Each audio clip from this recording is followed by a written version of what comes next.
Bienvenue dans Next Gen Manufacturing Nexus. Aujourd'hui, on plonge au cœur d'une question essentielle. Comment est-ce que l'intelligence artificielle et la connaissance, quand elles sont bien structurées, peuvent faire équipe pour créer des produits plus fiables et surtout plus sûrs pour l'avenir? C'est tout le programme.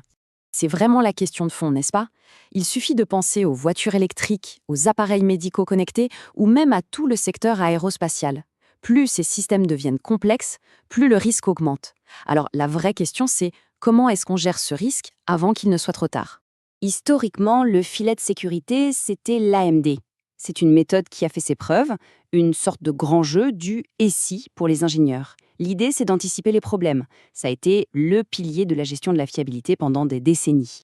Mais voilà le hic. Ces méthodes traditionnelles, elles ne sont tout simplement plus à la hauteur. L'AM2, bien souvent, ça devient un exercice de conformité un peu lourd, figé dans des tableaux Excel qui ont du mal à suivre le rythme fou de l'innovation. On a un vrai décalage entre les outils d'hier et les défis d'aujourd'hui. Ce schéma illustre parfaitement le concept de chaîne de défaillance.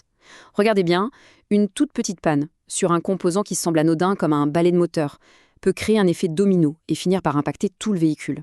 On voit tout de suite qu'une analyse manuelle, faite dans son coin, ne peut plus suffire pour pister des liens de cause à effet aussi complexes. Alors, quelle est la solution? La première pièce du puzzle, c'est bien sûr l'intelligence artificielle. C'est un outil incroyablement puissant pour prédire et classer les défaillances avant même qu'elles n'arrivent. Bon, rentrons un peu dans le détail. L'IA, ce n'est pas juste un grand tout. Différents types d'IA vont nous aider de différentes manières. On a les modèles probabilistes, qui gèrent l'incertain, le machine learning, qui prédit les pannes, et même le traitement du langage naturel, qui peut se taper la lecture de milliers de rapports de maintenance pour en extraire des pépites d'informations. Et cette puissance, ce n'est pas de la science-fiction. Prenez ce chiffre, 96%. C'est la précision qu'une IA a atteinte en 2020 pour identifier des défaillances sur des colonnes en béton. Un tel niveau de performance, ça change radicalement la donne en matière de sécurité. Et ça ne se limite pas au BTP, loin de là. Dans le secteur médical, qui est ultra critique, l'IA montre déjà ce qu'elle a dans le ventre. Un modèle a analysé les données de plus de 8000 appareils pour prédire les pannes avec une précision de presque 89%.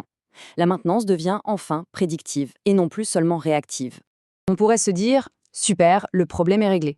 Sauf qu'une prédiction, même hyper précise, ça ne suffit pas toujours. Parfois, l'IA, c'est un peu une boîte noire. Elle donne la réponse, mais sans le contexte, sans expliquer le pourquoi. Et en ingénierie, le pourquoi, c'est juste essentiel. Et c'est là qu'entre en scène la deuxième partie de la solution, les ontologies.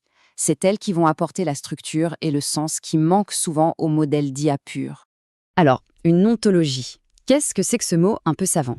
En fait, l'idée est toute simple. Pensez à une sorte de dictionnaire ultra-intelligent, ou encore mieux, à un arbre généalogique pour un système.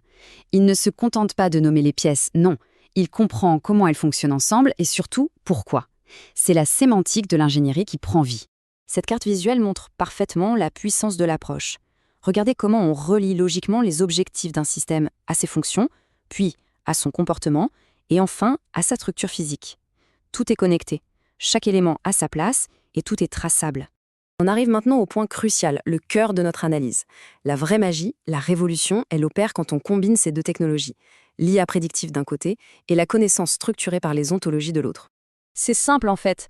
Imaginez un détective hyper brillant, ça c'est notre IA, maintenant donnez-lui une carte parfaite de la scène de crime, ça c'est notre ontologie. Son analyse va devenir non seulement plus rapide, mais surtout beaucoup plus précise, plus pertinente. L'ontologie donne à l'IA le contexte dont elle a besoin pour devenir vraiment intelligente. Le point absolument crucial, c'est ça. Les ontologies agissent comme des garde-fous pour l'IA. Surtout pour les grands modèles de langage, les fameux LLM. Elles ancrent l'IA dans la réalité de l'ingénierie, elles l'empêchent de faire des erreurs, d'avoir des hallucinations, et du coup, on peut avoir confiance dans ses résultats. Et tout ça, ce n'est pas que de la belle théorie. Des cadres de travail, comme le FMA qu'on voit ici, mettent déjà cette synergie en pratique. L'analyse des risques n'est plus une case à cocher à la fin, elle est intégrée au cœur même du processus de conception, dès le départ. Et tout ceci nous amène exactement ici, au nexus de la fabrication de nouvelles générations. C'est ce point de rencontre, cette convergence entre la connaissance et l'IA, qui est en train de redéfinir complètement la façon dont on conçoit et on fabrique les choses. Le changement est vraiment profond. On est en train de passer de modèles qui sont des documents statiques, des sortes de checklists, à des plateformes d'ingénierie qui sont vivantes, des systèmes qui apprennent en continu, qui s'adaptent et qui évoluent grâce aux données qu'ils reçoivent et à la connaissance qu'ils intègrent. Évidemment, la vision est très belle, mais le chemin est encore long. il reste de sacrés défis à relever. Comment faire pour que tous les outils parlent le même langage? Comment créer des standards pour toute une industrie?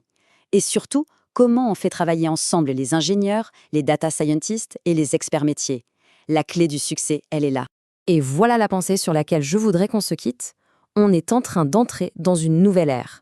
Une ère où nos outils ne sont plus de simples exécutants, mais de vrais partenaires intelligents.